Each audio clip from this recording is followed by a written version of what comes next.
حضرت لوط علیہ السلام کے شہر کی اصلاح اور غیر متوقع انجام۔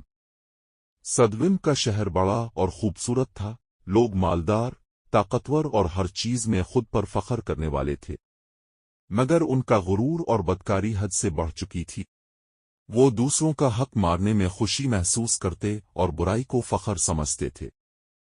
حضرت لوط علیہ السلام نے شہر والوں کو نصیحت کی، لیے لوگوں، اللہ کا راستہ اختیار کرو، برائی اور ظلم چھوڑ دو، دوسروں کے حقوق کا خیال رکھو۔ لیکن لوگ اسے مذاق سمجھ کر ہنسنے لگے اور بولے، ہمیں کون روک سکتا ہے، ہم خود ہی سب کچھ جانتے ہیں۔ حضرت لوط علیہ السلام نے دل میں اللہ سے دعا کی، اے اللہ، یہ لوگ درست راستے پر نہ آئیں تو ہمیں ہدایت دے، اور جو صادق ہیں انہیں بچا لے۔ انہوں نے صبر اور عاجزی کے ساتھ اپنی قوم کو ہدایت دینے کی کوشش جاری رکھی، لیکن لوگ مسلسل برائی میں ڈوبے رہے۔ اللہ کی مرضی سے ایک دن شہر پر زبردست تباہی آئی۔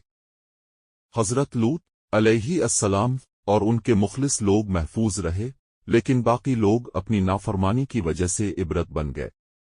یہ واقعہ ہمیں یہ سکھاتا ہے کہ غرور، ظلم اور برائی انسان کو بربادی کی طرف لے جاتے ہیں، اور عاجزی، صبر اور ایمان انسان کو نجات دلاتا ہے۔